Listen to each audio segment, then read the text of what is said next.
The iron kennels rattled with hunger beneath the Nevada moonlight, while the scent of mesquite smoke and blood-soaked earth filled the air around Blackridge Ranch. Somewhere in that maze of dust and shadow, leather straps hung from corral posts, and the eyes of a dozen hunting hounds reflected torchlight like copper pennies scattered in darkness. The year was 1852, and in the heart of the western frontier, a man named Kaelor Vynreth was about to orchestrate justice one slavering jaw at a time. This is the story of how America's most brutal institution created its own perfect executioner, and how the very beasts trained to hunt human prey would feast upon their master's flesh. The hounds that had torn apart dozens of escaped souls would finally taste the man who'd unleashed them. What happened in those kennels has been buried in territorial records for over 170 years. Until now. Before we jump back in, tell us where you're tuning in from, and if this story touches you, make sure you're subscribed, because tomorrow I've saved something extra special for you. The Nevada desert stretched like a punishment without end, where sagebrush grew twisted as the souls of men who'd built fortunes on stolen lives, and the wind carried whispers of those who'd tried to run and never made it past the first ridge. Blackridge Ranch sat in a valley carved by ancient rivers that had long since abandoned this god-forsaken corner of the territories, leaving behind only alkali flats that burned white under the merciless sun and valleys, deep enough to swallow screams before they reached civilized ears. The main house rose from the barren landscape like a monument to ambition built on suffering, its adobe walls 3 feet thick to keep out the heat and the sound of human misery alike. Behind it, the kennels stretched in a long row of iron cages, each one housing hounds bred for a single purpose, tracking human beings across terrain that killed horses and broke lesser dogs. Their baying echoed across the valley at feeding time, a sound that made even hardened cowboys cross themselves and mutter prayers their mothers had taught them. This was Malden Cresthound's domain, 8,000 acres of high desert ranch land, where cattle grazed sparse grasses and human property worked from dawn until muscles failed and bones cracked under the weight of systematic brutality. The year was 1852, and the compromise had done nothing to change the mathematics of suffering this far west, where territorial laws bent to the will of men with enough land and enough cruelty to enforce their own version of order. The hounds were Cresthound's pride, his innovation, his answer to the Underground Railroad that had begun extending its hopeful fingers even into the western territories.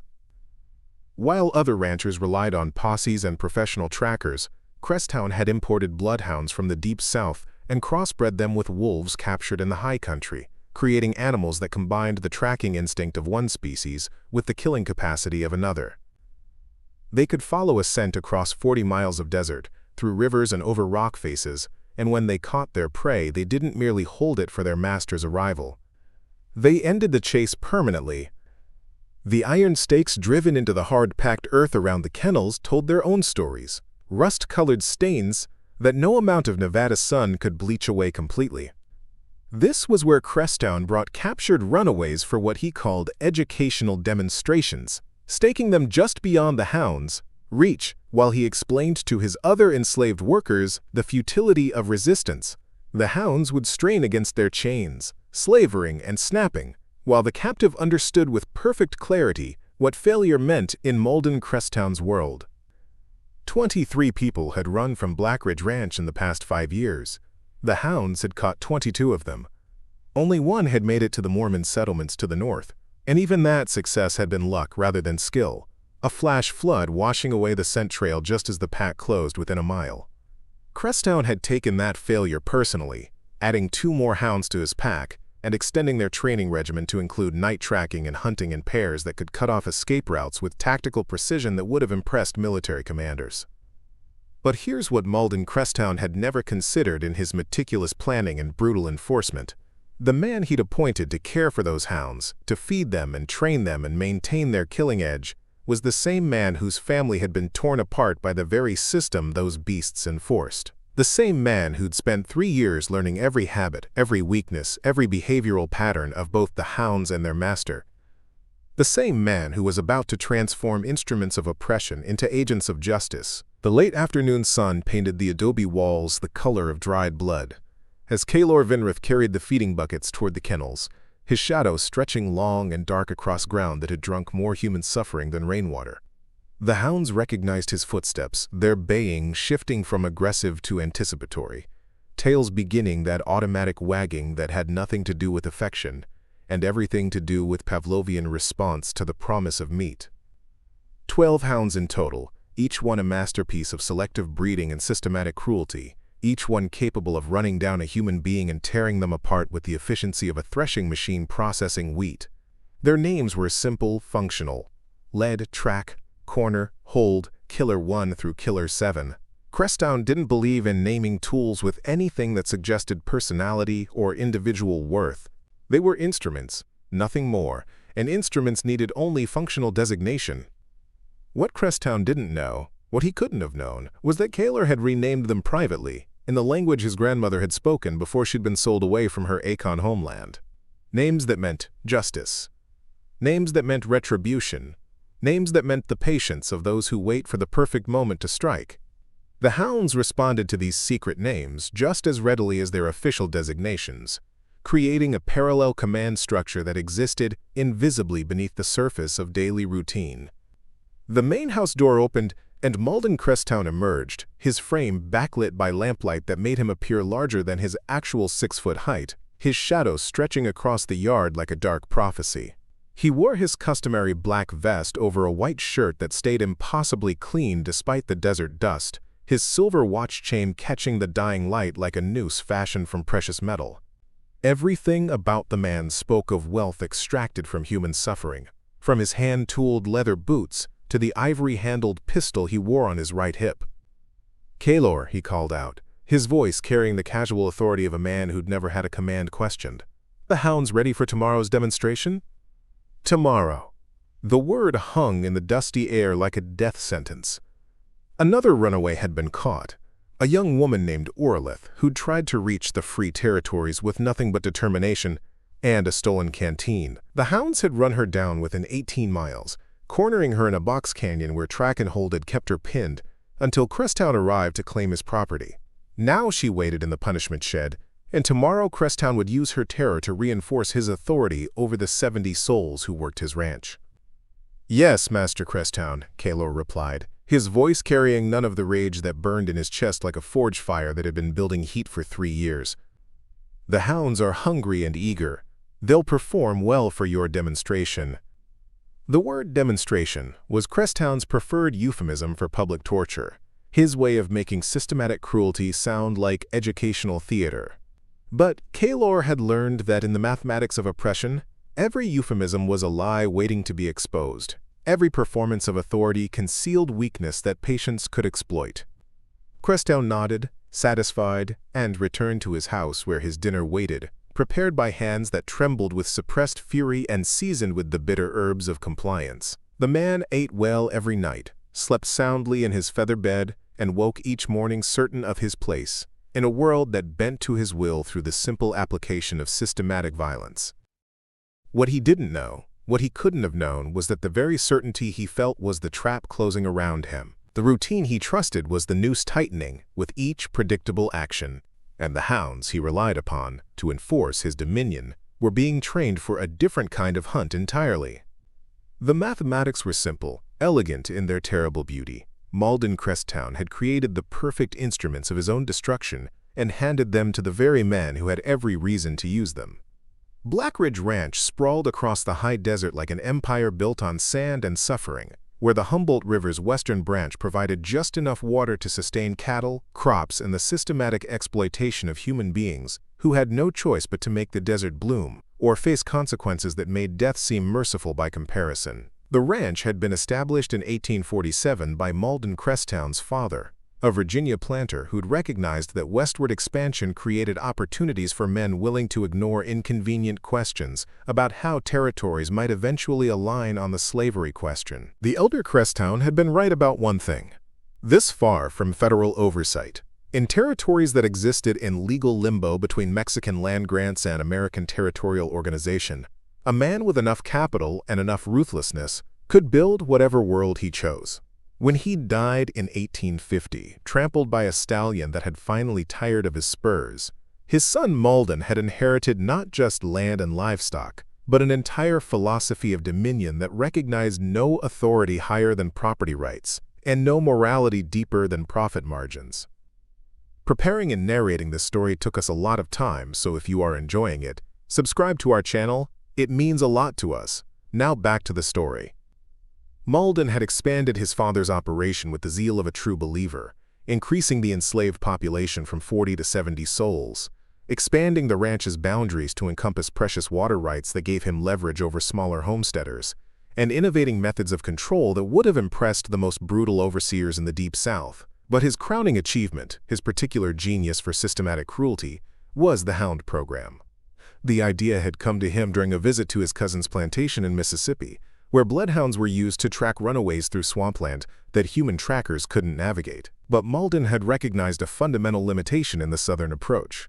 Bloodhounds tracked, but didn't eliminate threats. They brought fugitives back alive for punishment, which meant trials, which meant potential sympathy from neighboring whites, who might harbor uncomfortable questions about the peculiar institution's expansion into territories that hadn't explicitly authorized it. Malden's innovation was to eliminate the trial phase entirely. His wolf-hound hybrids didn't bring fugitives back. They ended attempts at freedom in ways that could be blamed on wild animals, tragic accidents in a dangerous wilderness where predators of all kinds roamed free. When bones were found months later, picked clean by scavengers and scattered across the desert, who could say whether wolves or ranch dogs had been responsible? The desert kept its secrets, and Malden Cresttown kept his property in line through the simple mathematics of terror. The breeding program had taken 4 years to perfect, starting with 6 bloodhounds shipped from Georgia and 3 wolves trapped in the Ruby Mountains. The early crosses had been unstable, some too wolf to follow commands, others too domesticated to maintain the killing instinct once they'd caught their prey. But by 1851, Malden had achieved his perfect specimens, animals that combined the bloodhound's relentless tracking instinct with the wolf's pack hunting intelligence and individual killing capacity. The training program was equally innovative, equally horrifying in its systematic approach to creating perfect instruments of human suffering. The hounds were raised from puppies on a diet that included no red meat until they were 6 months old, then introduced to the scent and taste through carefully controlled sessions that associated human scent with feeding time. By the time they reached full size, their association between human beings and food had been so thoroughly established that the sight of running figures triggered not just chase instinct but feeding behavior. Malden kept meticulous records of his program's success, journals filled with observations about which bloodlines produced the most effective trackers, which training techniques yielded the most reliable killers, which feeding schedules maintained optimal aggression without making the animals unmanageable. These journals sat on his library shelf between agricultural reports and livestock breeding guides, proof that in his mind there was no meaningful distinction between managing cattle and managing human property, or the animals used to control that property. The ranch itself was organized with the efficiency of a military installation, every structure positioned to maximize control and minimize resistance. The main house occupied the highest ground, providing clear sightlines across the entire operation. The slave quarters formed a rough semicircle 200 yards from the main house, close enough for supervision but far enough that domestic sounds didn't disturb the master's peace. The kennels sat between the two, a constant reminder of what awaited anyone who thought distance from the main house meant distance from consequences. Behind the kennels, the punishment area waited, iron stakes driven deep into alkali soil, iron collars attached to those stakes by chains just long enough to allow standing but not sitting, creating a space where human beings could be displayed as living warnings to others who might entertain thoughts of freedom. Malden called it his educational theater, and he required all enslaved workers to attend his demonstrations, forcing them to watch as the hounds were held just beyond reach of staked captives who understood with perfect clarity what the future held. The demonstrations followed a predictable script. Malden would stake the captured runaway in the punishment area at dawn, then spend the day conducting normal ranch business while the sun beat down on the helpless figure in the hounds. Baying created a soundtrack of approaching doom. By evening, when the enslaved workers had finished their tasks and could be assembled, Malden would deliver his sermon on the futility of resistance, the natural order of things, the mathematical certainty that property attempting to steal itself would always be recovered, and the cost of recovery extracted from flesh and bone. Then he would release the hounds, 2 at a time, and the educational theater would reach its climax in screams that echoed across the valley until they suddenly stopped.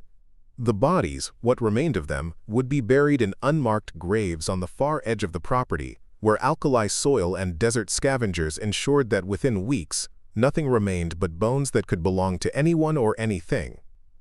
The system was perfect in its cruelty, self-reinforcing in its effectiveness. Every attempted escape that ended in the punishment area created fresh terror that prevented future attempts. Every successful hunt refined the hounds' skills and reinforced their behavioral conditioning. Every demonstration reminded the enslaved population that resistance was futile, that the desert itself had been weaponized against them, that even nature had been recruited into Malden Cresttown's army of systematic oppression. 70 people lived and worked on Blackridge Ranch, their lives governed by bells that rang at dawn and dusk, by whips that enforced quotas for irrigation work and livestock management, by a system so thorough in its brutality that Malden rarely needed to personally oversee daily operations. The machine ran itself, powered by fear and maintained by the constant threat of those kennels that bayed every evening at feeding time. But machines, no matter how well designed, contain the seeds of their own destruction in the very precision of their operation. Systems built on predictable patterns create vulnerabilities for those patient enough to map them. And Malden Cresttown, in his genius for systematic cruelty, had made one catastrophic miscalculation. He'd placed the man who hated him most in charge of the very instruments that maintained his dominion. He'd given Kaelor Vynreth 3 years to study every aspect of the Hound program, to understand every behavioral pattern, to identify every weakness in animals whose predictability was their greatest strength and greatest vulnerability. From a letter dated March 15, 1852, Territorial Marshal's Office, Carson City, received inquiry regarding Blackridge Ranch's methods for controlling enslaved population. Investigation deferred pending clarification of territorial jurisdiction on slavery question. Ranch operates within legal gray area of territorial organization. No action recommended at this time. The law, such as it was, had abandoned this corner of the territories to men like Malden Cresttown. Federal oversight was a distant fiction. Territorial organization was incomplete, and local authorities had neither the will nor the resources to question methods that kept profitable ranches operating smoothly. In the absence of justice through legal channels, other forms of justice would find their own pathways to expression. The desert had a way of revealing truth that civilization tried to hide. In the harsh mathematics of survival in alkali soil and unforgiving sun, pretensions fell away and reality asserted itself with brutal clarity. Malden Cresttown believed his system was eternal, that dominion once established would persist through sheer force of will and careful maintenance of terror. But the desert taught a different lesson to those who listened. Everything built on sand eventually returns to sand. Everything maintained by violence eventually drowns in the blood required to sustain it, and every empire of cruelty contains within itself the agent of its own destruction. That agent was feeding the hounds their evening meal, his hands steady despite the rage that had been building for 3 years, his voice calm as he spoke to the animals in a language their master had never bothered to learn. The sun was setting over the Humboldt Valley, painting the sky the color of fresh wounds, and tomorrow's demonstration was about to become something very different from what Malden Cresttown had planned. Kaelor Vynreth had survived 28 years in a world designed to break him, and his body carried the evidence like a map of systematic brutality written in scar tissue and healed fractures that ached when desert storms approached. Born on a tobacco plantation in North Carolina to parents whose names appeared on property ledgers rather than birth certificates, he'd been sold at age 9 when his first owner's creditors demanded asset liquidation to satisfy gambling debts that had mounted faster than tobacco harvests could cover. The sale had separated him from his mother Lunara and his younger sister Thesha, a common practice designed to break family bonds that might inspire resistance. He'd watched them disappear down a muddy road in a wagon heading south while he'd been shackled to a post outside an auction house, waiting to be sold again to whoever offered the highest bid for a boy who'd already learned to make himself invisible when master's tempers flared. Over the next 19 years, Kaelor had been traded between 7 different owners, each transaction reducing him further to abstract economic value in ledgers that measured human worth in muscle capacity and remaining work years. A cotton plantation in Alabama taught him irrigation techniques and left scars across his back from an overseer who believed quotas were best maintained through daily applications of the lash. A rice plantation in Georgia taught him water management and cost him 2 toes to infection when he'd been forced to work flooded fields in winter. A tobacco operation in Kentucky taught him crop rotation and broke 3 ribs when he'd failed to meet impossible harvest targets during a season when rain had rotted half the crop before it could be cut. Each place added layers to his education in the mathematics of survival, teaching him when to comply and when to merely appear to comply, when to meet eyes and when to study the ground, how to read the subtle signs that preceded violence and position himself to minimize damage. But it was the journey west in 1849 that had fundamentally changed him, transformed him from someone who endured into someone who planned. Malden Cresthound's father had purchased him in St. Louis from a trader liquidating inventory before heading back east. Recognizing in Kaelor's work history a useful combination of agricultural knowledge and the kind of beaten-down compliance that suggested he'd abandoned thoughts of resistance, the elder Cresthound had been half right. The wagon train journey across the plains and through the mountain passes had shown Kaelor something he'd never fully understood before: the vastness of the continent, the possibility of spaces where a man might disappear and never be found, the mathematical reality that systematic control required infrastructure, and that infrastructure thinned to nothing in the territories beyond the reach of established power. For the first time, escape seemed geometrically possible rather than suicidal fantasy. But before those thoughts could mature into action, tragedy and opportunity had collided in ways that would define the next 3 years. The elder Cresthound stallion had killed him 2 months after they'd reached Nevada, and his son Malden had inherited not just property and land, but also the specific skills and knowledge each enslaved person possessed. Kaelor's work history made him valuable for agricultural development, but Malden had seen something else: a man who'd survived multiple owners without attempting escape, suggesting either unusual intelligence in recognizing futility or unusually strong survival instinct that prioritized living over the romantic gestures that got most runaways killed. Malden had been right about the intelligence, wrong about the implications. When he'd assigned Kaelor to assist with the new Hound program, believing that a compliant worker with no history of resistance could be trusted around the very animals designed to prevent escape, he'd made the kind of catastrophic miscalculation that only absolute confidence in one's own system could produce. The assignment had come with unexpected privileges: a small cabin separate from the main slave quarters, better rations to maintain strength for handling dangerous animals, and most importantly, access to the hounds at all hours. Malden had wanted someone who could respond to problems at night, who could maintain feeding schedules with precision, who understood that the hounds' effectiveness depended on consistent training and behavioral conditioning. What he'd actually created was the perfect opportunity for someone patient enough to learn the system thoroughly before attempting to break it. Kaelor had spent the first year simply observing, noting how Malden trained the animals, which commands produced which responses, how the feeding schedule influenced aggression levels, which behaviors were instinctive and which were learned. He'd discovered that the hounds' fearsome reputation rested on careful conditioning that associated human scent with feeding time, creating Pavlovian responses that made them aggressive toward running figures. But Pavlovian conditioning worked both ways, and every conditioned response contained within it the potential for reconditioning. The hounds associated human scent with food because they'd been taught that association through systematic training. With equal systematic training, different associations could be established, different targets designated, different outcomes programmed into behavioral patterns that seemed fixed but were actually remarkably plastic for anyone with time and knowledge to reshape them.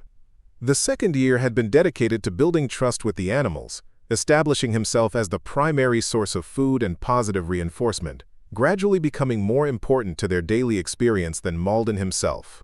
The master appeared for training sessions and demonstrations, moments of high drama that reinforced his authority. But Kaelor appeared twice daily with food, appeared with medical attention when injuries occurred, appeared with the consistent reliability that animals valued more than theatrical displays of dominance. By the end of the second year, the hounds responded to Kaelor's commands more reliably than Malden's, though Kaelor was careful to ensure this fact remained hidden.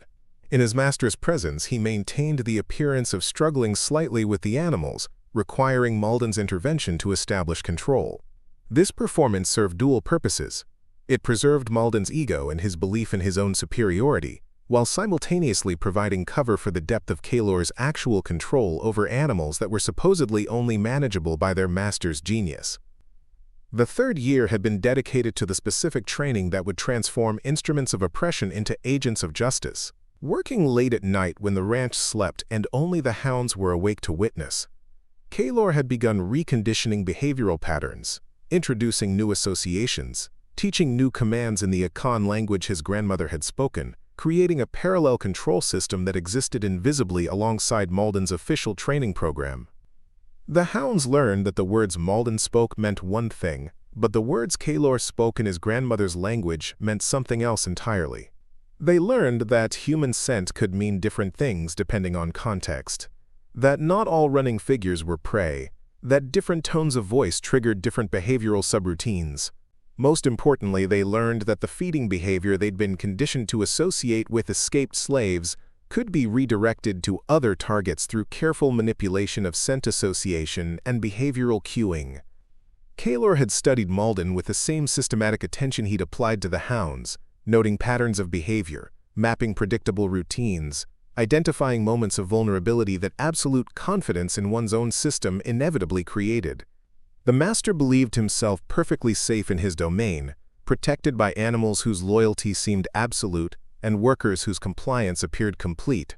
He never considered that the very predictability of his routine was a weapon in patient hands. From the Journal of Dr. Fendrel Caro, Traveling Physician, April 3, 1852, examined enslaved population at Blackridge Ranch. Generally healthy despite harsh conditions.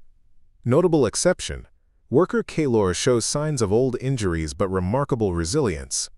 Ranch owner Malden Cresttown speaks highly of his reliability with the hound program. Man seems broken to harness, no signs of resistant spirit. The doctor had been wrong, but the mistake was understandable. Kaelor had perfected the performance of brokenness over 28 years, learned to embody compliance so thoroughly that observers saw only what they expected to see. But beneath the performance, beneath the scars and the deferential posture, calculations were being made with the precision of a mathematician solving equations that had taken 3 years to fully formulate. The trigger for action had come 6 weeks ago, when Malden had captured Orelith Danavar after her failed escape attempt. She'd been assigned to work the irrigation ditches, her strong back and quick mind making her valuable for the heavy labor of moving water through the desert. But she'd also been teaching others to read in secret, using stolen scraps of newspaper and bits of charcoal to scratch letters on flat stones hidden among the sagebrush.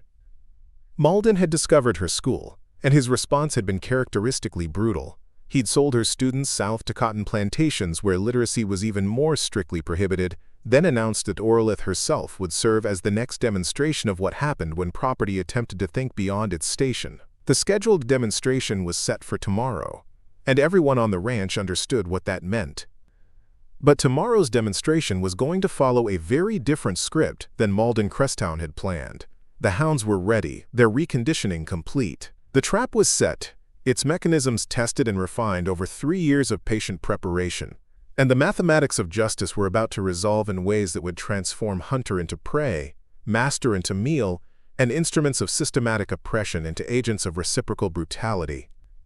Some debts could only be paid in blood and terror, and the account was about to come due with interest that had been accumulating for 28 years. The desert wind carried sage smoke across the kennels where 12 hounds waited, their behavioral conditioning poised between what they'd been taught to do and what they were about to learn. And in his small cabin, Kaelor Vynreth made final preparations for tomorrow's performance, when educational theater would finally teach the lessons that Malden Cresttown had never intended. The punishment shed sat 50 yards behind the kennels, a structure built specifically for the purpose of housing condemned souls during the hours or days before Malden Cresttown's demonstrations transformed them into cautionary tales. The adobe walls were thick enough to muffle screams but thin enough to allow the sounds of the hounds at feeding time to penetrate, creating an acoustic environment where captives could hear their approaching fate with crystal clarity. Orelith Danavar had been locked inside for 3 days now, receiving only enough water to keep her conscious and no food at all. Malden believed hunger-weakened captives made better demonstrations, their reduced capacity for resistance allowing the hounds to perform their work more efficiently while still providing enough struggle to serve educational purposes. The mathematics of cruelty in his world extended to calculating optimal debilitation levels for maximum theatrical impact. Kaelor had been present when she was brought back, watching from the kennels as Malden's horse arrived with Orlith's exhausted form draped across the saddle like a deer carcass. The hound's track and hold had run her down 18 miles northeast, cornering her in a box canyon where red rock walls rose 200 feet on 3 sides, and the only exit path led directly back toward the animals that had pursued her through the night.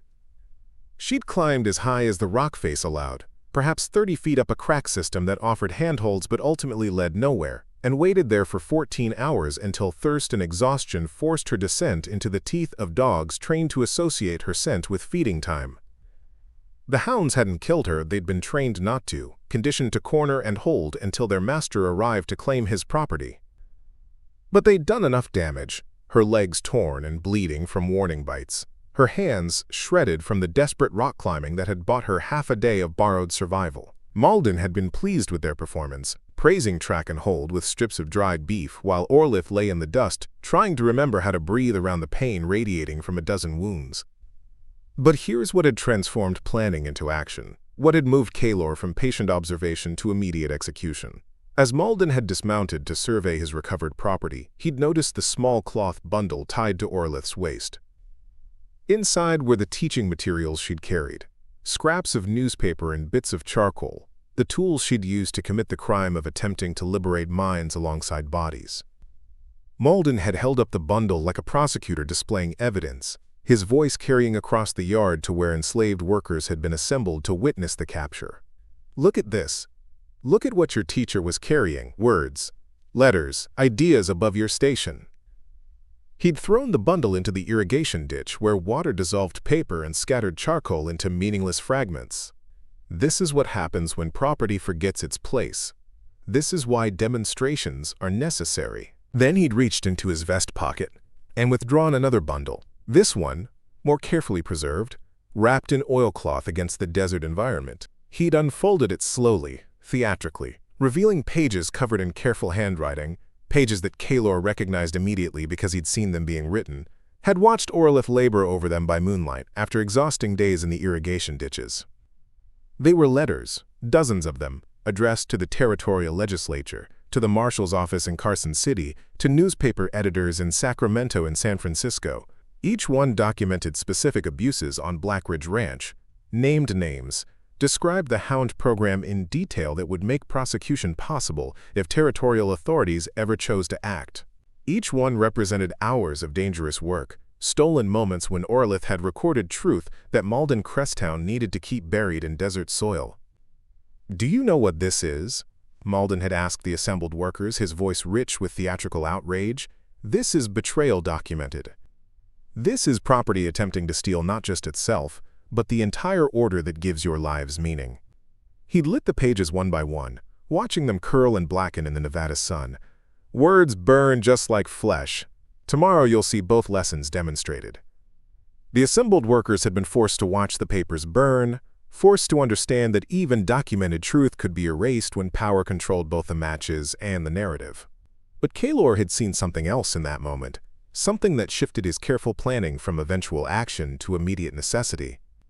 As the last page burned, Malden had dropped it carelessly, and the wind had carried the charred fragment directly toward the irrigation ditch.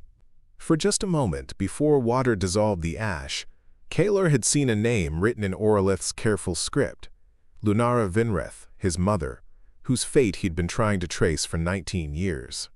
Orlith had somehow discovered his mother's location, had been planning to include that information in her letters, had been trying to help reunite families that the system had torn apart. The burning of those letters hadn't just destroyed evidence of Malden's crimes, it had destroyed the only lead Kaelor had to finding his mother and sister. The information had been right there, written in ink that might have survived long enough to be acted upon, and Malden had turned it to ash without even realizing what he'd destroyed. The casual cruelty of it, the thoughtless obliteration of hope that had taken Orlith months to compile, was somehow worse than any beating or demonstration could have been.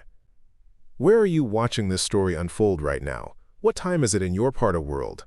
Drop a comment below and let me know. And if tales of justice served from the shadows fascinate you, hit that like button and subscribe. Because what happened next has been buried in territorial records for over 170 years, and the truth is darker than any fiction could capture.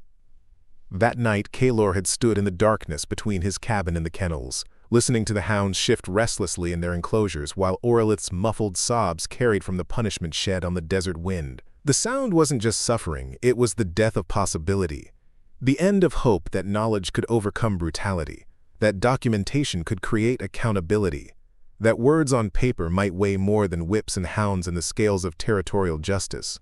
He'd realized then that waiting for perfect conditions was itself a form of compliance, that patience could become cowardice if extended too far, that some moments demanded action regardless of risk, because the alternative was surrendering not just to immediate oppression, but to the systematic destruction of every pathway toward liberation. The letter's burning had been a message, though not the one Malden intended. It revealed that even peaceful resistance, even appeals to legal authority, would be erased by men with enough power to control which truths survived and which disappeared into ash. From the personal diary of Nadira Quelith, enslaved worker, Blackridge Ranch, April 15, 1852, they caught Orlith. Master Cresttown burned her letters in front of us. Tomorrow he feeds her to the hounds. Kaelor watched it all without expression, but I saw his hands, saw how they trembled just slightly when the papers burned. Something has changed in him. The hounds sense it too. They've been restless all evening. The observation was correct. Something fundamental had shifted in the careful calculations that had governed Kaelor's planning for 3 years. The mathematics remained sound, the mechanisms were ready, the behavioral conditioning of the hounds was complete, but the timeline had accelerated from eventual to immediate, from careful patience to necessary action, because some cruelties couldn't be answered with anything but reciprocal brutality, delivered before another demonstration could teach its terrible lessons. Kaelor had returned to his cabin and retrieved the small leather pouch he'd been preparing for 6 weeks, ever since Malden had announced Orlith's scheduled demonstration. Inside were specific items whose purpose would become clear tomorrow. Strips of cloth soaked in Malden's scent, taken from discarded shirts, a small vial of rendering fat from the last cow butchered for ranch consumption, and carefully prepared herbs that would enhance rather than suppress the aggressive instincts Malden had spent years cultivating in his hounds. The herbs were the key, a combination of wild fennel and desert sage that affected canine behavior in ways Malden had never studied, because he'd been focused only on enhancing aggression, never considering that aggression might be directed against targets other than those he designated. Mixed with rendering fat and applied to cloth carrying the master's scent, they would create an association in the hounds, conditioning that would override years of training in the span between heartbeats. But the preparation wasn't just chemical, it was psychological, linguistic, behavioral. The Akan words Kaelor had been teaching the hounds for 3 years would finally serve their purpose, creating commands that existed outside Malden's awareness, triggering responses that seemed spontaneous but were actually the result of systematic reconditioning. The master believed his hounds were perfectly trained instruments of his will. Tomorrow he would discover that instruments in sufficiently skilled hands could be played to produce very different music than their maker intended. Kaelor had lain awake most of the night, not from anxiety but from the fierce concentration required to review every element of the plan, identify potential failure points, prepare contingencies for variables that couldn't be fully controlled. By the time dawn light began painting the eastern sky the color of old copper, he'd achieved the calm certainty that comes from knowing that some choices, once made, carry their own inevitability forward, like boulders rolling downhill. Tomorrow's demonstration would proceed exactly as Malden planned, with only one modification. The educational theater would finally teach the lesson that systematic cruelty inevitably creates the instruments of its own destruction, that dominion maintained through terror eventually encounters someone patient enough to study the system before breaking it, and that hounds trained to taste human flesh can be taught to prefer the flavor of their master's throat over all others. The breaking point had arrived not as explosion but as crystallization, rage that had been building for 28 years suddenly achieving the perfect structure required for focused action. The punishment shed still held Orlith, still echoed with her exhausted sobbing. But tomorrow's demonstration would ensure she survived, would create chaos sufficient for escape, would transform Malden Cresttown from orchestrator of systematic cruelty into the final lesson in his own brutal curriculum. Some debts could only be paid in blood, and the account had been carefully calculated down to the last drop. The morning of April 18, 1852, arrived with the pale gold light that painted the high desert in shades of promise that would burn away by noon. Kaelor had risen before the call bell, moving through the pre-dawn darkness with the careful precision of someone executing long-rehearsed movements. Every action had been planned, every element of timing calibrated against 3 years of observation, every contingency mapped against the predictable patterns that made Malden Cresthound's systematic cruelty both effective and exploitable. The first phase of the plan had begun 3 weeks earlier, subtle adjustments to the Hounds' feeding schedule that Malden had never noticed because they fell within normal operational parameters. Kaelor had gradually shifted their main meal from evening to mid-morning, associating that feeding time with increased activity and heightened arousal states. The change served a specific purpose. By demonstration time at 2 p.m., the Hounds would be exactly 4 hours past their peak feeding window, a timing that left them alert and responsive but not so hungry that they'd become unmanageable. More importantly, the schedule shift had allowed Kaelor to introduce new behavioral patterns during morning feeding sessions when Malden was occupied with ranch management and wouldn't observe the subtle reconditioning taking place. The Hounds had learned that the Akan word kumasi, spoken in a specific tone, meant a different kind of target than their usual prey. They'd learned that certain scent combinations triggered feeding behavior regardless of visual cues.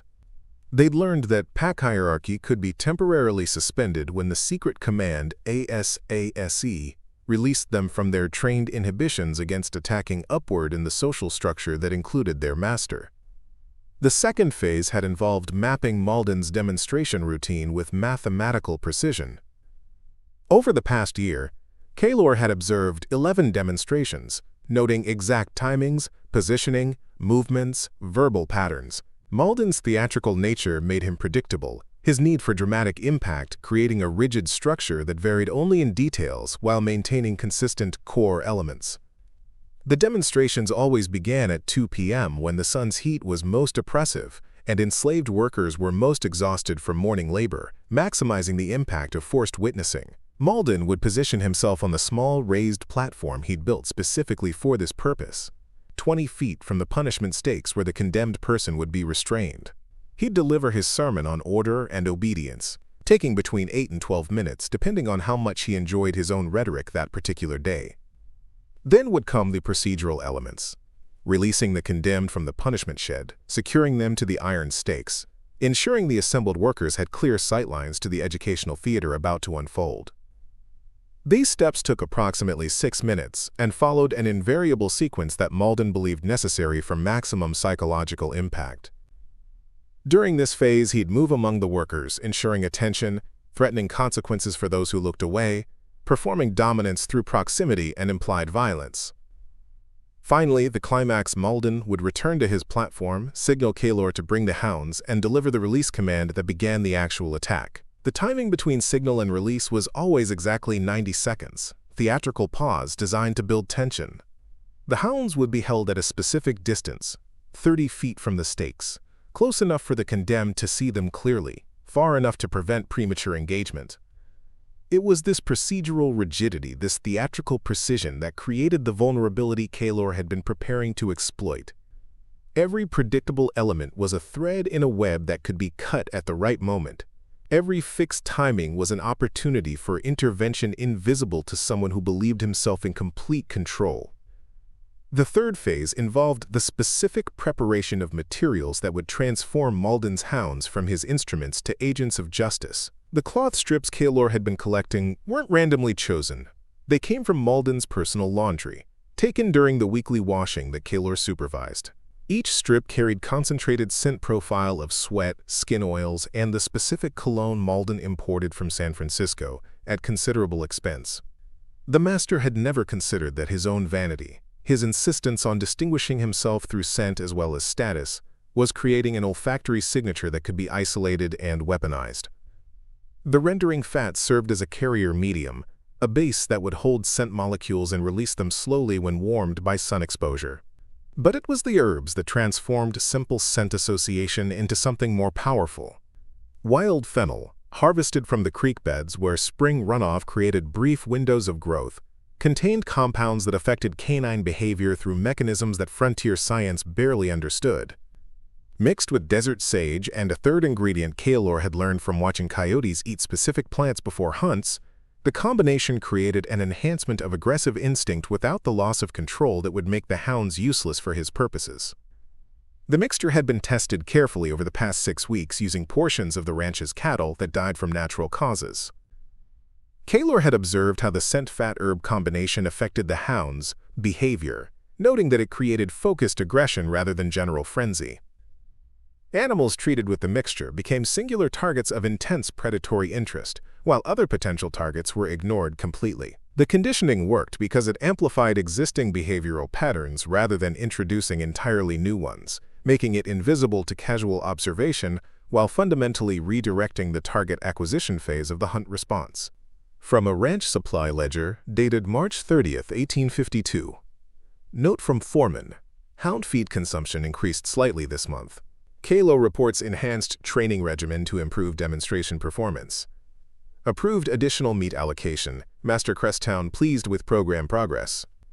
Malden had approved the very resources being used to engineer his destruction, had signed off on increased meat rations that allowed Kaelor to perfect the behavioral conditioning that would turn the master into prey. The irony was mathematical in its precision. The fourth phase involved coordination with others on the ranch, though never through direct communication. Kaelor had spent 3 years observing who watched the demonstrations with barely concealed fury, who looked away not from squeamishness but from moral horror, who carried themselves with the tense readiness of people waiting for opportunities they believed would never come. These were potential allies, but direct recruitment would risk exposure through the inevitable network of informants that every systematic oppression created. Instead, Kaelor had used subtle signals, behaviors that communicated intent without words. He'd positioned himself during previous demonstrations in ways that blocked sightlines, forcing workers to shift positions that happened to create better escape routes. He'd accidentally left gates unchained, creating pathways that looked like oversights rather than deliberate choices. He'd established patterns that observant people would recognize as preparation for something, even if they couldn't identify what. Most importantly, he'd signaled to Orlith's remaining students, the ones Malden hadn't identified and sold, that tomorrow would be different. A specific arrangement of stones near the water trough, a code Orlith had developed for communicating between work sites, had told them to be ready for chaos, to use any disruption to move toward the horses kept in the corral behind the main house. The signal didn't promise escape, but it promised opportunity, and in a world where opportunities came once in lifetimes, that was enough. The fifth and final phase was the most delicate, managing Malden's expectations and position so that when the trap sprang, he'd be exactly where the plan required. This meant maintaining the performance of compliance right up to the final moment, ensuring that the master's confidence in his system remained absolute until the instant it betrayed him. Kaelor had spent the morning moving through ranch duties with his usual efficiency, feeding the hounds their shifted breakfast, preparing the demonstration area, checking the iron stakes and chains that would supposedly hold Orlith during her final hours. But each action carried dual purpose invisible to observation. Feeding the hounds included applying the scent-enhanced fat mixture to their feeding area, creating association between enhanced arousal states and the master's scent profile. Preparing the demonstration area involved positioning the platform where Malden would stand so that it sat exactly 28 feet from the kennels, within the hounds, maximum effective charge distance, but far enough that Malden would believe himself safely distant from his instruments. Checking the stakes meant ensuring the chains were exactly long enough to allow Orlith to reach the irrigation ditch 15 feet away if someone created sufficient distraction.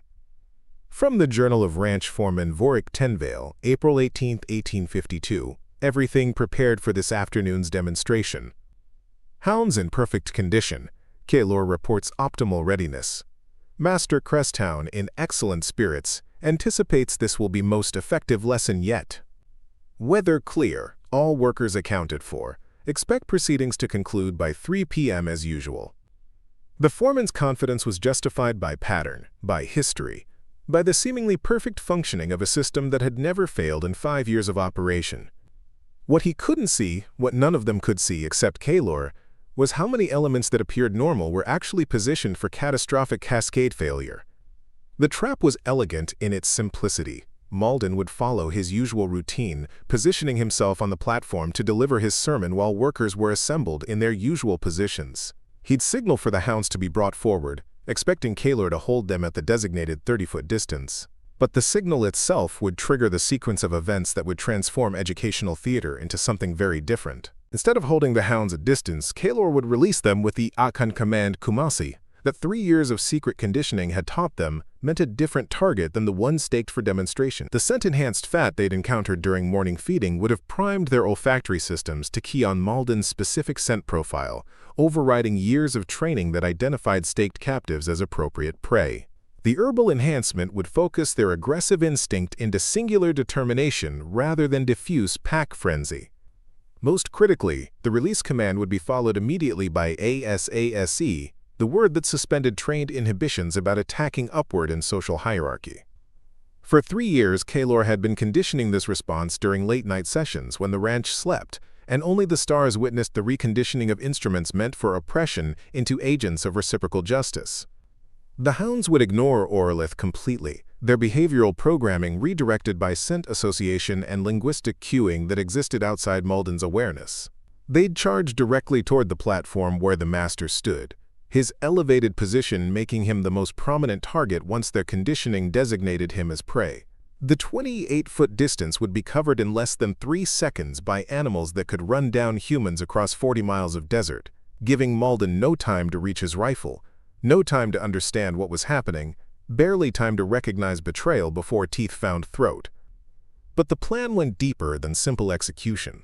The moment the hounds charged, chaos would erupt in ways that served multiple purposes. Workers who'd been positioned near the punishment shed would move to free Orlith, using the distraction to cut chains that Kaelor had already weakened over the past week through careful application of rendering fat that encouraged rust formation. Others would move toward the horse corral, taking advantage of the ranch's disorganization to attempt the kind of mass escape that would have been impossible under normal circumstances. Kaelor himself would move toward the main house, toward the library where Malden kept records that documented not just ranch operations but names, sale locations, destinations of everyone who'd been sold away over 5 years. The chaos would provide perhaps 10 minutes before the foreman organized response, 10 minutes to find and memorize information about his mother and sister's location, 10 minutes to gather evidence that might survive even if he didn't. The plan accepted certain hard realities.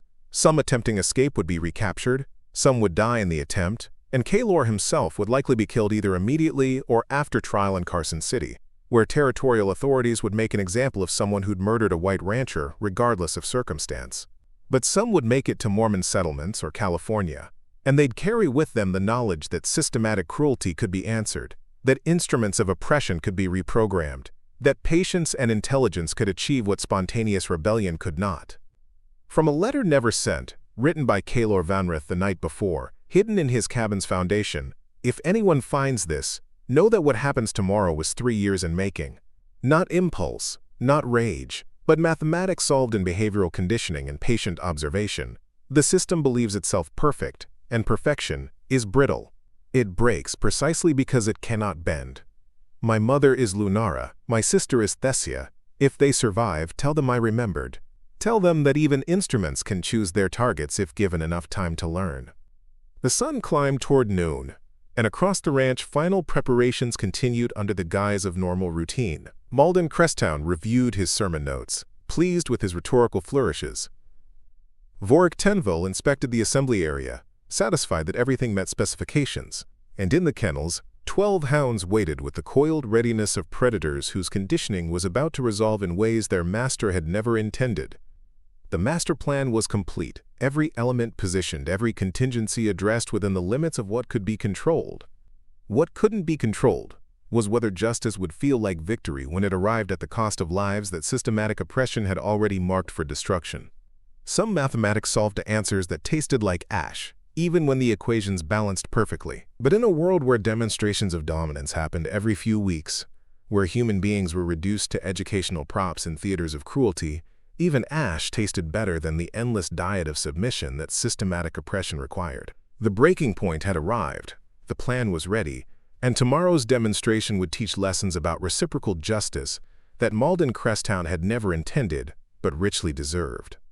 The desert wind carried sage smoke across the valley, and somewhere in that vast emptiness, freedom waited for those quick enough and lucky enough to reach it before the system reasserted control. The hounds bayed their readiness, not knowing yet that their master's scent would soon mean something very different than it had for 5 years of systematic training. Everything was ready, the trap was set, and history was about to record a demonstration of a very different kind. The call bell rang at precisely 1:30 p.m., its bronze voice carrying across Blackridge Ranch with the authority of ritual that had governed this moment 11 times before. The sound meant cessation of all work, immediate assembly in the demonstration area, and the beginning of educational theater that Malden Cresttown believed kept his empire functioning with mechanical efficiency. 70 souls moved from their positions across 8,000 acres, converging on the cleared space behind the kennels where iron stakes waited like accusatory fingers pointing at the punishment shed. Kaelor watched from the kennel entrance as the workers assembled in their designated positions, a choreography of oppression so thoroughly rehearsed that no overseer needed to direct traffic.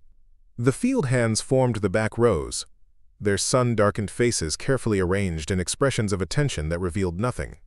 The house staff occupied the middle section, close enough to see details that distance might mercifully obscure, and in the front, closest to where violence would unfold, stood those who'd attempted escape in the past and survived, forced to witness what their futures would hold if they tried again. Malden emerged from the main house at 1:45, precisely on schedule, dressed in his demonstration clothes, black vest, white shirt with pearl buttons, the ivory-handled pistol riding his hip like a declaration of absolute authority. He carried himself with the theatrical bearing of a man about to deliver a performance he'd rehearsed to perfection. Every gesture calculated for maximum impact, every word chosen to reinforce the natural order he believed himself appointed to maintain. The master paused on the steps of his house, surveying his assembled property with the satisfaction of a conductor facing an orchestra. The afternoon sun caught his silver watch chain, sending flashes of light across the yard like signal fires announcing the beginning of ceremony. He descended the steps with measured pace, each footfall deliberate as a drumbeat, crossing the 80 yards to the demonstration platform, with the confident stride of someone who'd never questioned his right to orchestrate human suffering. Kaelor maintained his position by the kennels, hands resting on the gate latches with deceptive casualness. Inside, the 12 hounds shifted restlessly, their morning feeding schedule and the scent-enhanced fat treatment creating agitation that appeared normal to anyone unfamiliar with their typical pre-demonstration behavior. But Kaelor could read subtle differences. The way Lead's attention kept drifting toward the platform rather than the punishment shed, how Track's nostrils flared testing air currents that carried Malden's cologne from 50 yards away, the manner in which the pack's focus seemed fractionally off from its usual target acquisition pattern. The reconditioning was holding, behavioral modifications invisible to observation but fundamental in their redirection of predatory instinct. 3 years of patient work had created parallel programming that waited only for the correct linguistic trigger to override everything Malden believed he'd trained into these animals. Malden reached the platform at 1:52, mounting the 3 steps with the fluid grace of practiced showmanship. He positioned himself center stage, hands clasped behind his back, head slightly elevated to maximize his height advantage over the assembled workers. The pose was identical to every previous demonstration, a consistency that created comfort in predictability. The master believed this reliability reinforced his authority, never considering that patterns this rigid became vulnerabilities in sufficiently patient hands. "Bring her out," Malden called, his voice carrying the casual command of a man ordering coffee rather than someone's final march to predetermined death. Vork Tinvale moved toward the punishment shed, keys jangling at his belt with sounds that had preceded 11 previous demonstrations. The foreman's face showed neither pleasure nor distaste, merely the professional competence of someone executing assigned duties without personal investment in their moral weight. He unlocked the heavy door, and the sound of iron scraping iron carried across the silent assembly with the finality of a coffin lid closing. Orlith emerged, squinting into sunlight that seemed obscenely bright after 3 days in calculated darkness. Her legs were wrapped in bandages that hadn't stopped seeping, evidence of the hounds' work during her capture. Her hands showed rope burns from being bound during transport back to the ranch, but her face, though exhausted and marked by fear that no courage could fully suppress, carried something else, a defiance that hadn't been broken despite 3 days of listening to the hounds bay at feeding time, despite knowing exactly what those sounds promised. Kaelor watched her walk the 30 feet from punishment shed to iron stakes, watched how she stumbled twice but refused Tenvale's offered arm, maintaining what autonomy remained when every other choice had been stripped away. Her eyes swept across the assembled workers, not seeking sympathy but making contact, ensuring that whatever happened next, she'd face it having looked into the eyes of those who'd remember. Her gaze found Kaelor for just a moment, and something passed between them, recognition perhaps, or acknowledgement of the stone arrangement by the water trough that had promised chaos, promised opportunity, promised that today would be different, even if different meant dying in ways that served larger purposes than individual survival. Tenvale secured her to the iron stakes with efficiency born of repetition, checking the chains with professional thoroughness before stepping back to his position near the platform. The entire process had taken 6 minutes, exactly matching Malden's expected timeline. Everything was proceeding according to the master's choreography, each element falling into place with the precision that made systematic oppression sustainable across years of practice. Malden waited until Tenvale had returned to position before beginning his sermon, another element of timing that created theatrical tension through calculated pause. The silence stretched across the assembly area like a physical presence, broken only by the wind moving through sagebrush and the occasional rattle of chains as Orlith adjusted position against restraints that allowed standing but denied comfort. "What you witnessed today," Malden began, his voice pitched to carry without shouting, a technique he'd perfected through 11 previous performances, "is the inevitable consequence of property forgetting its nature. This woman attempted theft, not of goods or money but of herself. She presumed to education, to literacy, to ideas above her station. She documented lies about this ranch, about my methods, about the natural order that gives all our lives meaning and purpose." He paused, letting the words settle, watching faces for reactions that might indicate similar dangerous thinking. Some of you may believe her brave. Some may think her a martyr to impossible dreams of equality that nature itself denies. But what you're about to witness will teach the only lesson that matters. Resistance is futile. Rebellion is suicide. And the order I maintain serves everyone by preventing the chaos that would consume you without my guidance. The speech was standard rhetoric, phrases Kaelor had heard in various forms 11 times before, but today he noticed something new in Malden's delivery. A slight tension in the voice, an almost imperceptible stiffness in posture that suggested the master was working harder than usual to project confidence. The burned letters had affected him more than he'd admitted. The documentation of his crimes had created a hairline crack in the absolute certainty that armored his worldview. That crack was weakness, and weakness was opportunity for those trained to recognize it. Malden gestured toward Kaelor with the theatrical flourish that signaled the transition from sermon to demonstration. "Bring the hounds forward, let education begin." This was the moment, the precise instant when 3 years of planning would either resolve into justice or collapse into catastrophic failure. Kaelor's hands moved to the gate latches, his fingers steady despite the rage and anticipation that sang through his nerves like electricity through copper wire. The hounds surged forward as the gates opened, their combined weight against his control creating the appearance of struggle that maintained the performance of normalcy. He moved them forward in the usual manner, maintaining the 30-foot distance from the stakes where Orlith stood, with chains rattling against her desperate stillness. But his positioning was subtly different, angling the pack not directly at the condemned woman, but at a trajectory that would pass closer to the platform than previous demonstrations had allowed. The difference was perhaps 5 degrees, enough to seem like minor variation rather than fundamental redirection, invisible to anyone not measuring angles with mathematical precision. The hounds' behavior appeared normal to casual observation. The aggressive forward lean, the focused attention, the barely contained eagerness that characterized their pre-attack state. But Kaelor could read the subtle wrongness in their targeting. The way their eyes kept drifting toward the platform, how their nostrils tested air currents that carried Malden's scent enhanced by the morning's application of fat mixture. The minute adjustment of pack position that suggested different prey than the one staked before them. Malden raised his hand for the final signal, the gesture that would release the hounds toward their designated target. His face showed satisfaction, perhaps anticipation of the lesson's impact. Certainly no awareness that the instruments he'd perfected for systematic oppression were about to teach him lessons of reciprocal brutality. The afternoon sun caught his watch chain again, sending signals across the assembly area like warnings no one could read.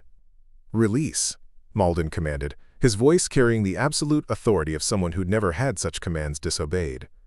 But Kaelor's mouth formed different words, the Akan syllables his grandmother had taught him, that he'd been teaching the Hounds for 3 years in sessions conducted when only stars bore witness. Kumasi Asase. The effect was instantaneous and catastrophic to Malden's carefully constructed order. The Hounds' targeting system shifted with the suddenness of switches being thrown, behavioral conditioning overriding 5 years of training in the span between heartbeats. Their heads swung toward the platform, bodies following with the fluid redirection of predators whose every instinct had been honed for exactly this kind of target acquisition, just toward different prey than their master had intended.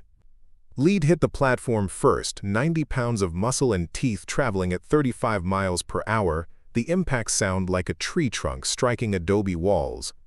Track and corner followed within half a second, their approach angles calculated by pack intelligence that had evolved over millennia to cut off escape routes and overwhelm defensive positions.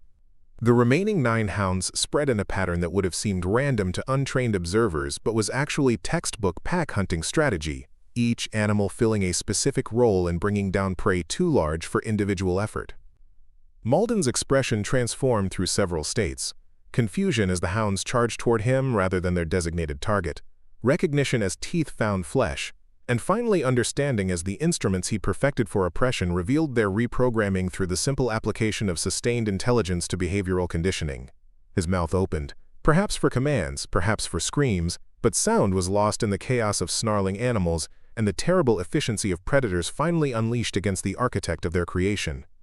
The foreman's rifle came up, but Nadira Queleth was already moving from her position in the assembly, her trajectory calculated to intercept just as Kaelor had positioned her through 3 years of subtle manipulation. Her shoulder struck Tenvale's arm at the precise moment he squeezed the trigger, sending the shot wild into afternoon air that suddenly erupted with sounds of liberation's chaos. Workers who'd been positioned near the punishment shed moved with coordinated precision that suggested planning despite no direct communication, their paths converging on Orelith's chains with tools that appeared from nowhere. Others sprinted toward the horse corral, where Kaelor had left gates unchained, creating escape routes that looked spontaneous but were products of 3 years of patient preparation. And on the platform, educational theater reached its climax in ways Malden Cresttown had never scripted, justice arriving with teeth and claws, and the mathematical certainty that instruments of oppression, when properly understood and patiently reprogrammed, inevitably turn against their creators. The demonstration continued, but the lessons being taught were not the ones the master had intended. The desert wind carried sounds of chaos across the valley, and somewhere in that maelstrom of liberation and vengeance, the careful architecture of systematic cruelty was collapsing under the weight of its own terrible logic finally turned against itself. The platform splintered under the combined weight of 12 hounds and their master. Wood that had supported theatrical cruelty, now collapsing into chaos that bore no resemblance to the choreographed demonstrations Malden had perfected over 5 years. Lead had found purchase on the master's shoulder, teeth locked in flesh and expensive fabric that tore with equal ease, while track worked from the opposite side, creating the scissor effect that pack hunters use to bring down prey twice their size. Malden's pistol had fallen during the initial impact, skittering across broken planks to land in dust that had drunk the blood of 11 previous victims. His hands clawed at fur and muscle, finding no purchase against animals whose training had included resistance to exactly this kind of defensive gesture. The ivory handle gleamed in afternoon sun like a promise of salvation just beyond reach, close enough to see but impossibly distant when measured against the speed of predators who'd been bred and trained for exactly this kind of efficient violence. "Kaelor," Malden gasped, his voice barely recognizable through pain and dawning understanding. "Call them off. Whatever you want, call them off." But Kaelor stood at the edge of the ruined platform, his face carrying no more emotion than if observing weather patterns rather than the destruction of systematic cruelty's architect. 3 years of preparation had led to this moment, and the mathematics of justice demanded witnessing, demanded that the man who'd forced 70 souls to watch 11 demonstrations now understand what it meant to be educational theater's central figure. "What I want," Kaelor replied, his voice steady despite the chaos erupting across the ranch as workers scattered toward freedom, "you sold away 19 years ago. You burned the only information that might have helped me find them 6 days ago. Some wants can't be satisfied by bargaining. Corner and Hold had found their positions now, working Malden's legs with the precision that had been trained into them for human prey, just redirected through patient reconditioning toward different flesh. The master's expensive boots provided momentary protection, but leather that had been crafted to display wealth rather than defend against teeth bred, specifically to penetrate such barriers, was failing with mathematical inevitability. The law, Malden tried again, his words coming in gasps between attempts to protect throat from jaws that kept seeking that primary target. Territorial Marshal will hang you. Will hang everyone who doesn't stop this. Kaelor's laugh carried the weight of 28 years watching justice fail to arrive through legal channels, watching territorial authorities defer investigation, watching documentation burn, because power controlled not just the present but the recorded past. The same marshal who deferred investigation after reading Orlith's letters? The same law that couldn't determine if territories recognized property rights in human beings? That law arrives slowly for men like you, if it arrives at all. The philosophical weight of the moment hung in the air alongside the sounds of systematic cruelty's final performance. What does justice look like when law itself serves oppression? When legal channels exist only to legitimize brutality through procedural formality? When documentation burns and territorial authorities defer, and the mathematics of power ensure that some suffering never reaches courts capable of addressing it? Malden's struggles were weakening now, blood loss and shock, combining with the simple physical reality that 12 animals bred for exactly this work would always overwhelm individual resistance. His watch chain had broken during the struggle, scattering across the platform like silver promises of time that would not be granted. The afternoon sun continued its arc toward evening, indifferent to whether the demonstrations it had illuminated for 5 years continued or concluded in ways their architect had never intended. "My children," Malden whispered, the plea emerging from recognition that bargaining for his own life had failed. "They're innocent of my choices." "So were mine," Kaelor responded, his tone carrying the accumulated weight of families torn apart across generations. "So were the 100 others who stood exactly where you stand now, pleading for mercy from instruments trained to know only efficiency. Your children inherit wealth built on bones. That inheritance carries its own accounting." The Hounds' work continued with the terrible efficiency that 5 years of training had perfected, just applied to targets their master had never intended them to recognize as prey. Educational theater had reached its final act, and the lessons being taught in blood and recognition were not about the futility of resistance, but about the inevitable mathematics of reciprocal justice, about what happens when instruments of oppression fall into hands patient enough to reprogram them, skilled enough to understand that every system of control contains within itself the mechanism of its own destruction. The chaos spreading across Blackridge Ranch had taken on the momentum of a flash flood, unstoppable once the first barriers broke, carrying everything before it in a surge of liberation and vengeance that no amount of systematic control could contain. Workers were streaming toward the horse corral, toward the main gate, toward any opening that 3 years of Kaelor's subtle preparation had created. Gunshots erupted sporadically as overseers attempted to restore order to a world whose fundamental architecture had just collapsed.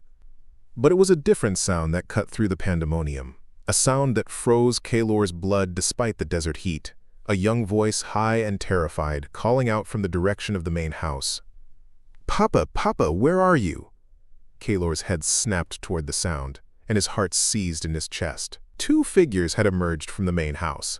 Small forms in expensive clothes that marked them as belonging to the world of masters, rather than the enslaved. Malden's son and daughter, perhaps 9 and 7 years old, had been inside during what should have been their afternoon lessons with the tutor who came twice weekly from Carson City. The boy Arendor clutched his sister Colen's hand as they navigated the steps, their faces showing the confusion that came from hearing chaos where routine should reign. They'd been sheltered from their father's demonstrations, kept inside during educational theater that might disturb sensibilities too young to understand that systematic cruelty was the foundation of their comfortable existence. Now they emerged into a world transformed, seeking the father whose voice they'd heard screaming moments before the Hounds' work had silenced him permanently. "Stay inside!" Kaelor shouted toward them, his voice carrying command authority that made both youngsters freeze on the steps. But the warning came too late. Or rather, it solved one problem while creating another far worse. Killer 3 and Killer 5 had broken from the pack on the platform, their behavioral conditioning responding to running figures the way 5 years of training had programmed them to respond. The Akan commands had redirected their primary target acquisition toward Malden, but the underlying prey drive remained, triggered by movement and the high-pitched sounds that signaled vulnerability. 2 hounds peeled away from their master's corpse, blood-muzzled, and still locked in the feeding behavior that reconditioning had unleashed. The mathematics were simple and terrible. The hounds would reach the steps in perhaps 4 seconds. The youngsters had no chance of retreating inside before teeth found flesh, and Kaelor stood 40 feet away with no weapon except the voice commands that had just transformed these animals into instruments of justice that couldn't distinguish between guilty master and innocent inheritors of his crimes. Arendor saw them coming and pushed his sister behind him in a gesture of protection that would be meaningless against animals bred to bring down adult humans. Kalin's scream cut across the ranch like a knife through silk. Pure terror that knew nothing of her father's crimes, understood nothing of the systematic brutality that had funded her music lessons and imported dolls, recognized only that death approached on 4 legs with teeth bared and murder in its eyes. What happens when justice requires destroying the very innocence it claims to protect, when the instruments of vengeance can't distinguish between architect and inheritor? When children pay the price for their father's sins through no fault, except being born into a world they didn't create? Kaelor's feet were moving before conscious thought engaged, his body responding to calculations that bypassed the rage that had sustained him through 3 years of planning. He sprinted toward the steps with speed born of desperation, knowing he wouldn't reach them before the hounds did, knowing that intervention might cost him everything, knowing that some choices unmake justice in the very act of serving it. "Dwene! Gee!" The Akan words tore from his throat, commands for stop and cease that he'd programmed into the hounds alongside the attack conditioning. But behavioral reconditioning was imperfect, especially when animals were already locked in prey drive, already tasting blood, already experiencing the feeding frenzy that 5 years of systematic training had cultivated. Killer 3 hesitated, the command penetrating enough to create fractional delay. But Killer 5 was already airborne, committed to the trajectory that would bring 80 pounds of muscle and teeth into collision with a 7-year-old who'd never done anything worse than exist in a world built on her father's cruelties. Kaelor hit the hound mid-leap, his shoulder connecting with its ribcage in a tackle that redirected momentum away from the steps. They crashed together into the hard-packed earth, dust exploding around them as teeth snapped inches from his face. The impact drove air from his lungs, but his hands found purchase on the animal's throat, holding it back through pure strength, while his voice formed words that programming might still recognize. "Gay, Gyae, Menua. Stop, my brother." The Akan endearment he'd been using during late-night training sessions, words that created bond alongside behavioral modification, phrases that acknowledged these animals as fellow instruments of oppression who deserved better masters than Malden had been. Killer 5's aggression broke like a fever, the hound's body going slack in his grip as recognition penetrated through prey drive. Its tongue lolled out, not in threat, but in the confused submission of an animal whose conflicting conditioning had just resolved in favor of relationship over hunting instinct. Killer 3 had stopped completely at the base of the steps, sitting in the universal canine posture of awaiting further instruction. But the damage was already done in ways that transcended physical injury. Arendor had gathered his sister into his arms, both youngsters staring at Kaelor with eyes that would never forget this moment, would never reconcile the man who just saved them with the man whose commands had killed their father. Their world had shattered twice in the span of 5 minutes, first discovering their father's death, then being saved by his murderer. "Get inside," Kaelor said quietly, releasing Killer 5 and climbing to his feet. Blood from the hound's muzzle had stained his shirt, evidence that would damn him in any court that might eventually claim jurisdiction. "Lock the doors and don't come out until the territorial marshal arrives." Arendor nodded mutely, pulling his sister toward the door with hands that shook so badly he needed 3 attempts to turn the handle. Just before disappearing inside, he looked back at Kaelor with an expression that contained no understanding, only the confused recognition that monsters sometimes performed mercy for reasons that made no sense in the wreckage of demolished certainty. The moment they vanished inside, Kaelor's legs nearly buckled under the weight of what he'd just done. 3 years of planning, 3 years of patient reconditioning, 3 years of accumulated rage focused toward a single purpose. And he'd just sabotaged his own escape to save the offspring of the man whose death was supposed to balance scales that had been weighted against him for 28 years. What price mercy when justice remains unfinished? What cost preservation of innocence when it means condemning yourself to hang for protecting those who'll inherit the very system you died trying to destroy? Around him, the chaos continued. Workers were disappearing into the desert with horses they'd freed from corrals. Overseers were attempting to organize pursuit, but finding their authority suddenly meaningless, in a world where the primary enforcement mechanism, the Hounds themselves, had been revealed as imperfectly loyal. And on the ruined platform, Malden Cresttown's educational theater had concluded in ways that would be talked about in whispers for generations, whenever enslaved people dared to speak of how systematic cruelty sometimes faced reckoning. But Kaelor had sacrificed escape for a moment of protection, had chosen the lives of 2 youngsters over his own freedom, had discovered that rage this deep could still be interrupted by recognition that some innocence shouldn't be destroyed even when it wore the face of inherited privilege.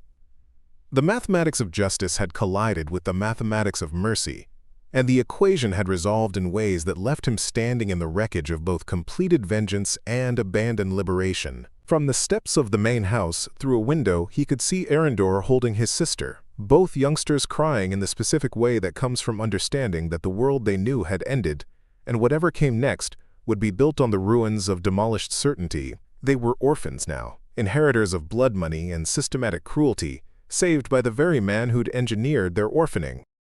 The irony was complete, the tragedy absolute, and the sound of approaching hoofbeats from the direction of Carson City suggested that territorial authority, so absent when documentation burned and letters went unanswered, would arrive with perfect timing to witness aftermath rather than prevent atrocity. Justice delayed would become justice denied through his own choice to preserve innocence that would grow up remembering him as both murderer and savior, monster and protector, the man whose rage had been interrupted by recognition that children shouldn't pay for their parents' sins, even when those parents had systematically inflicted such payment on others. The desert wind carried dust across the ranch, and in that swirling chaos, the mathematics of revenge revealed their final truth. Some victories taste like defeat, some justice requires sacrifice of the very freedom it was meant to secure, and some choices unmake themselves in the very act of being made. Up next, you've got 2 more standout stories right on your screen. If this one hit the mark, you won't want to pass these up. Just click and check them out. And don't forget to subscribe and turn on the notification bell so you don't miss any upload from us.